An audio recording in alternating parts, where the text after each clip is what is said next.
responsible viewers. And to our candidates, you may use whatever language you're comfortable in, as long as you're able to convey your message or your answer to our dear judges and to our audience. Now, ladies, clear your minds and good luck for the preliminary question and answer portion. Are you guys ready for the question and answer portion?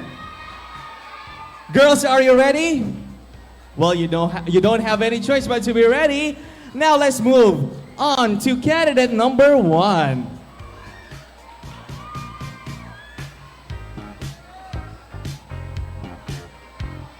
Candidate number 1 is the tallest candidate, right? Yes, very tall. Nanliit ako. Ayan, so she has a rosary with her. A rosary, wow. How are you, candidate number 1? I am good, pero I am kahit nervous po because this is my first time joining this pageant. You know what? You just give the energy you gave me during our photo shoot para di ka kabahan. Now, you may now pick Your question? Your question or the number? Can I see, please?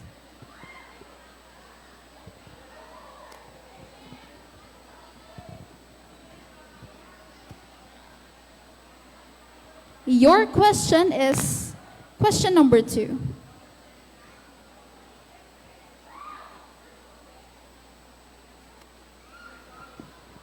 Your question goes this way.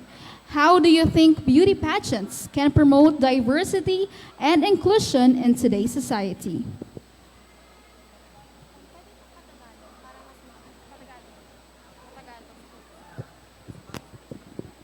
To translate, sorry kung hindi ko to ma-translate perfectly.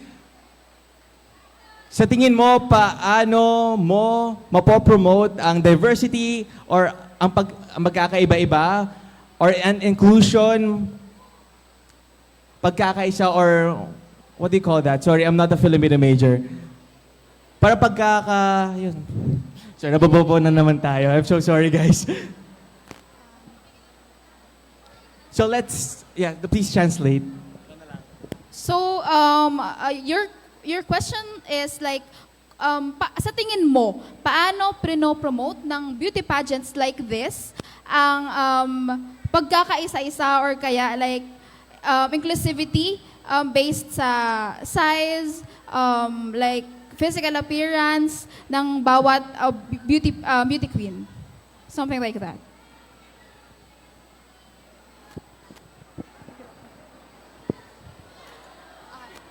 I will promote, thank you for that wonderful question. I can promote diversity and inclusion by using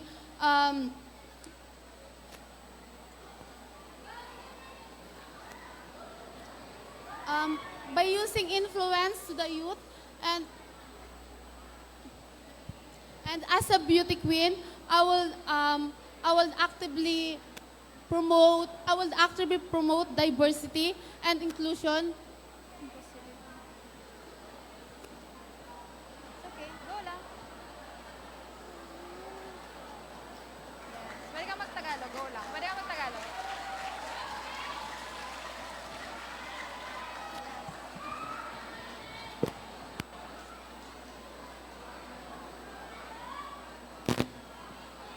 Dahil ang pageant po ay para sa lahat. Thank you. Thank you very so much, candidate number 1. Thank you very much. Now let's move on to our next candidate number 2. And of course, as a reminder again to our audience to please refrain from making unnecessary noises while our candidates are answering their questions. Thank you so much. Hi, candidate number 2. Miss Flawless. Miss Flawless. Yes. Kahit kanina sa rehearsals, you are the one standing out for me, personally. So how are you today? How are you tonight? I'm a little bit nervous because this is actually my first time joining a pageant, so good luck to me. Yes, good luck to you. Now, here's your question.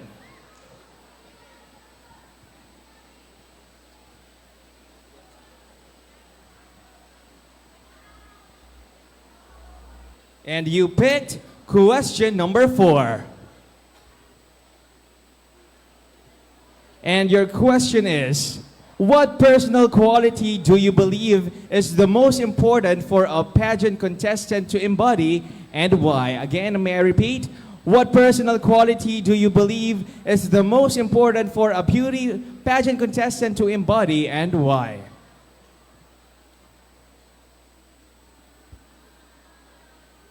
I think contestant should embody something that she is about to believe in herself. As I stand of you in front right now, I am believing in myself. I am believing in my capabilities and capacity that even though I have self-doubts and I think that I can make it here, I am here that proving it to you that by believing in yourself, you can also stand here in front of the other people. And I thank you. Indeed, the best believer is yourself. Congratulations, candidate Thank number you so 2. much. Very well said, actually. Next, we have a candidate number 3.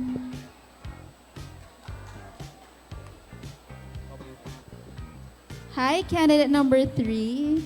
You're so sexy. How are you feeling tonight? How are you feeling? I feel so excited. Yeah, may bagong answer tayo yung kanina. Talagang nervous sila. But she is excited. Adrenaline rush. Yes. So you may now pick your question. Thank you.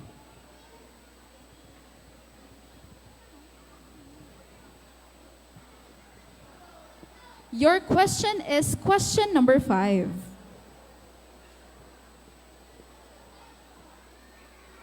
Your question is, what can you do to ensure every child in the Philippines gets a good education? Thank you so much for that question. I can ensure that every child in the Philippines get a good education by through having a platform for example, here in our barangay a platform that inclusive and a open for all to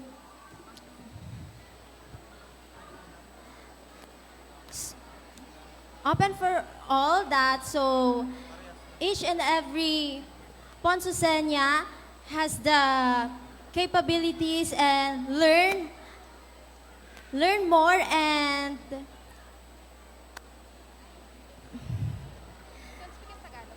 okay.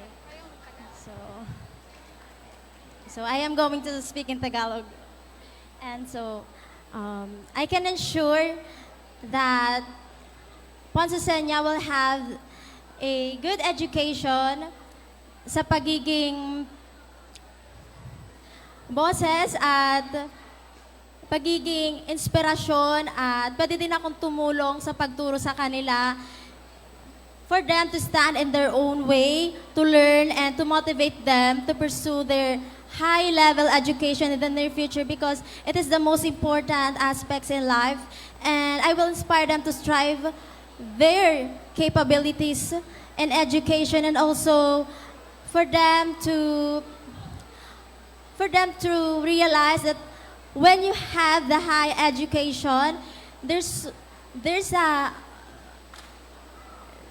a big opportunities for them that awaits in the near future. Thank you so much.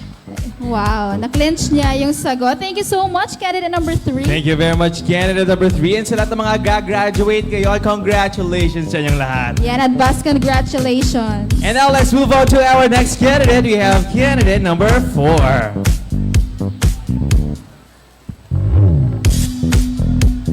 Ayan na, candidate number 4.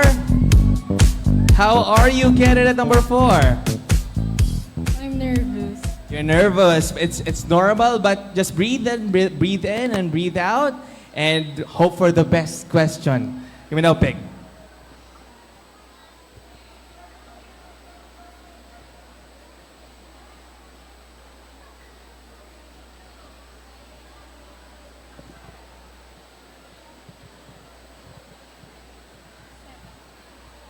And she picked question number 7.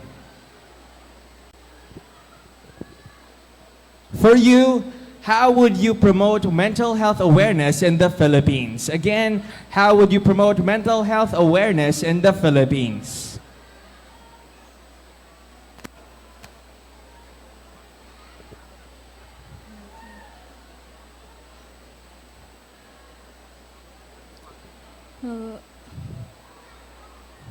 I will promote a mental health awareness and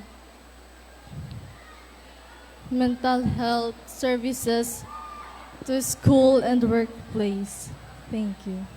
All right, thank you very much. Candidate number 4. I think that's right, partner. Dapat meron tayong mental health services sa ating mga school and workplace because it's very stressful naman talaga.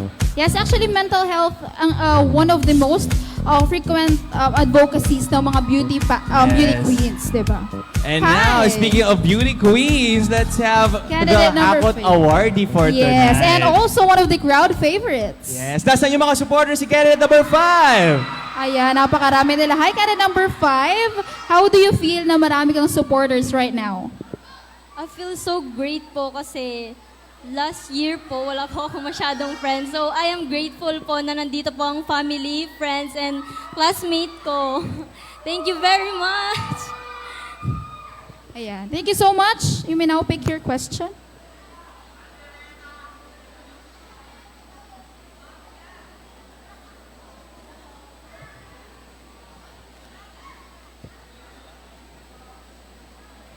Your question is question number 10.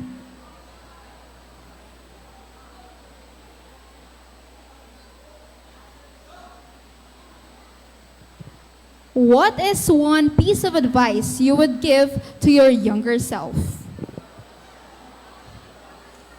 Dear younger self, I know that you've been through and I know that life is hard. But having the confidence and courage, you will achieve the things you want. I want you to try the things you want and don't be afraid to fail. Be afraid not to try. Self, thank you for fighting. And please ensure yourself that you will have a great opportunity in the future. Thank you. Thank you so much, candidate number 5. You know what? I think I am having a deja vu because that also is my preliminary question and answer during my pageant and assembly. How do you answer it if it were asked sa'yo? It will be just my usual ending that it's not the things that we've been through, especially our failures that will define us. It's always how we get through those that made us the person we are today and the person we are capable of being tomorrow. Thank you. Our Joke lang. asog din kagasawa Yes. 2024. Now let's focus more on our candidates, not on me. Let's call on candidate number 6. Hi, candidate number 6. A familiar face. How are you? Napakaganda mo. May gusto ko bang i-shout out o pasalamatan dyan? Of course, I want to thank my family who always there to guide me and to support me, and of course to the glam team, Archie Lipnica, who always there. Thank you. You know, I just want to commend candidate number 6 because she has one of the best performance during our photo shoot. Ang galing niya sa photo shoot, promise. You may now pick your question.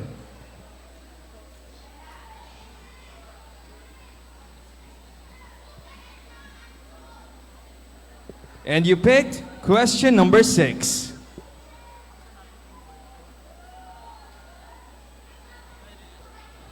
All right, their question is, with the rise of misinformation and fake news, how would you promote media literacy and responsible use of social media among Filipinos? Again, with the rise of misinformation and fake news, how would you promote media literacy and responsible use of social media among Filipinos? Thank you for that very wonderful question. Fake news is everywhere. Like a virus, it could easily spread. Misinformation leads to misconception that cannot be irrevocable. What we can do is to educate our family, our friends, to be aware, to check sources, and choose legit writers and authors. And as a social media user, be informed, be mindful, and most of all, read beyond headline to gather factual information. Thank you. Yes, thank you very much. Be informed and read beyond headlines. Yes, I actually agree with candidate number 6. As a journalist, as a writer, it's one of our responsibilities na i-promote yung fact-checking within our community because it's really, really important to fact-check. So I hope we can all learn from this question and answer portion. Now let's move on to our next candidate number 7. Candidate number 7 is our Marimar in purple. Yes, it's giving Marimar. Hi, I'm candidate number 7. Hello po, good evening. You're a familiar face, huh? Another familiar face. Okay, you may now pick your question.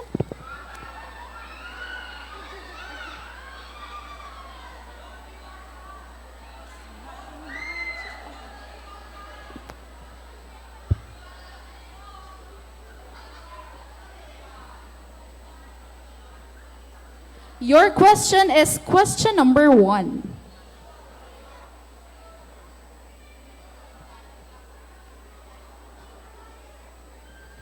What do you believe is the most pressing global issue today, and what steps can be taken to address it? Thank you for that wonderful question. I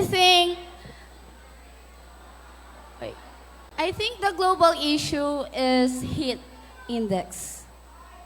Because ang panahon ngayon ay iba na. Dahil sobrang init at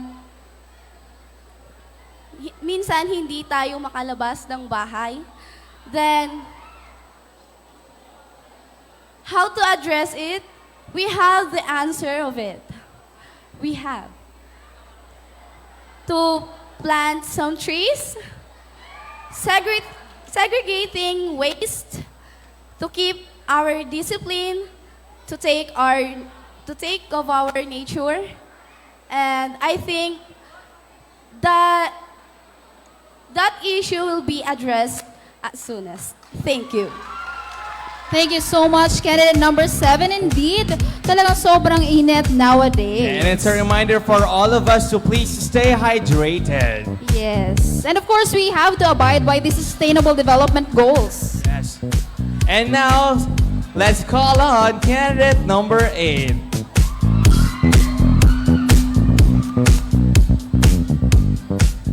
Hi, candidate number 8. How are you? I'm a bit nervous po. Just shake off the nerves and pick your question.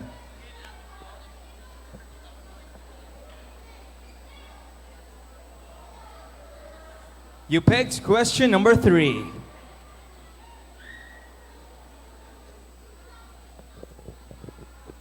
The question is, who is a woman that you admire and why has she had such an impact on your life? Again, who is a woman that you admire and why has she had such an impact on your life?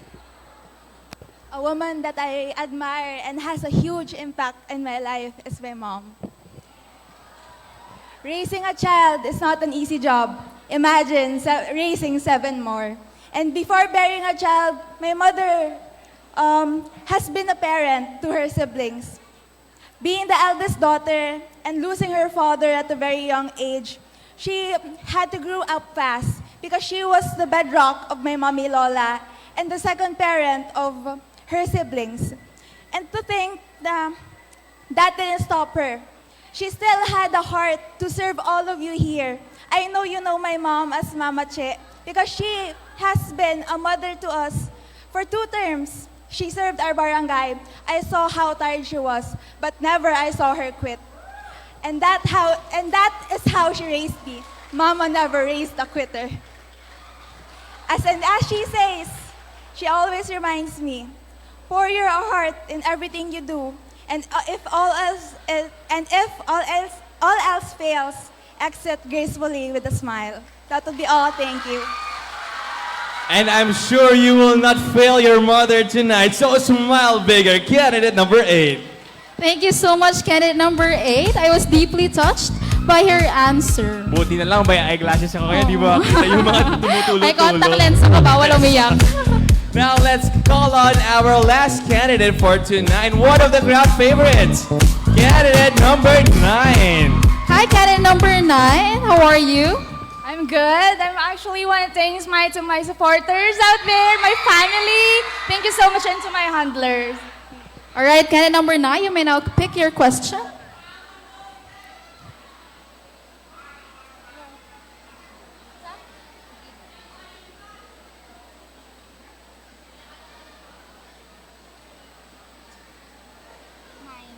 You picked question number 9.